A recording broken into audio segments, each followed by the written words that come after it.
with Laugh and Learn since November of last year. I learned about ABA therapy when I was talking to a friend of mine, and she told me that she was a behavior technician and she worked with kids with autism. So that was my first experience with learning more about what ABA is, and she was like, oh, it's really fun, you have lots of reinforcers, you get to play with kids, and you get to teach them stuff. So I was interested in learning more. The big one is that quality piece. I think that's really prioritized here.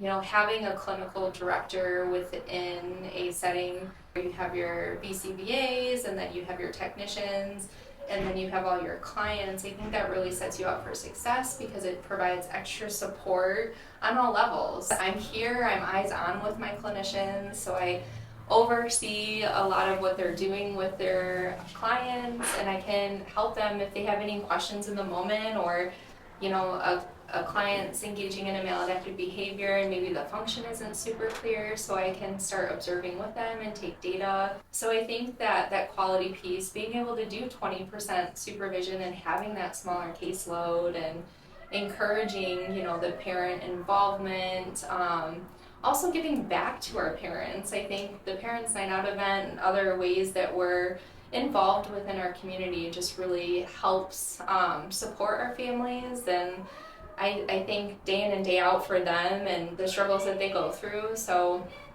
I absolutely love that that's a value that we have here. ABA obviously is applied behavior analysis. There's a heavy component of, we're teaching skills, we're analyzing why these behaviors are occurring, we're finding replacement behaviors, and then data is huge in ABA, right?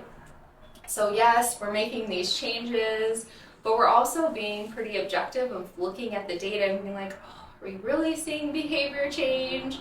Are we not? Okay, but why? Why are we seeing variability? Well, let's look at that, and something cool with Laugh and Learn is that we have team meetings. So we meet with all of our technicians on a team, the clinician can meet with them, and we can look at the data together and figure out why. So maybe a technician's like, oh, for this specific program, what I found to be really helpful is I say the instruction like this, and then I have the reinforcer, present, and then as soon as they give me the correct response, I give them the reinforcer.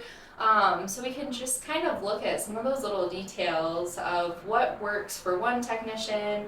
It can work across the board, and we can have that consistency, fix the variability in the data to make sure that we're seeing progression across different technicians, which is really important because we want to generalize those skills. We want that client to be able to perform that skill or display that skill amongst different environments and technicians and so forth. So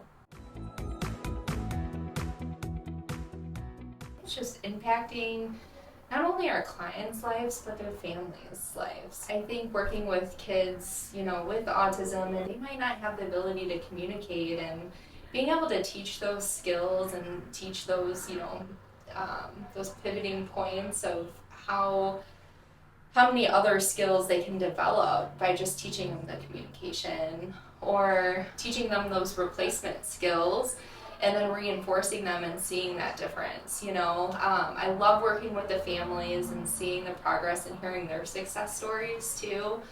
I've worked with specific clients that I can think back on, and where we started, where baseline was, the intensity of the behavior, how frequent it was happening and where it was happening, to families being like, I can't go in the grocery store with my child, and being able to see that develop to where they can go to the grocery store with their child. They can go to all these places in the community with their child, and they're no longer engaging in those maladaptive behaviors and just can be successful with meeting natural reinforcement.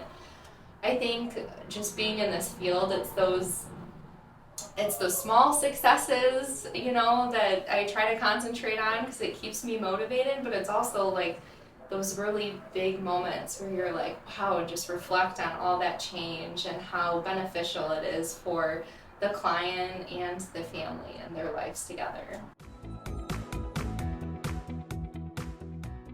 The biggest thing to having a really good experience with ABA is trying to find the clients, reinforcers and their motivation is huge. We always want our clients to be happy to come in here and to have a good time, and we focus to try to get like that, for positive feedback versus like the one demand, and really trying to make this experience, really positive.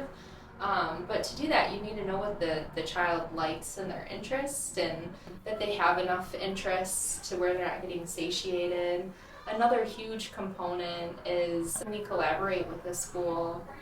Can we collaborate with other providers to just really make this whole treatment package work across those environments? So I think reinforcers are always really important, having the time, which our clinicians do, that 20%, to really focus on, why are these things occurring?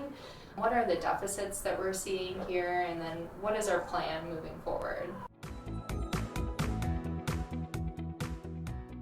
I recommend being involved, really. So being involved in the treatment, ensuring that you're looking over those treatment plans. The behavior intervention should be customized to you, not only for the child at the center setting, but also at home, and just making sure that you utilize that support.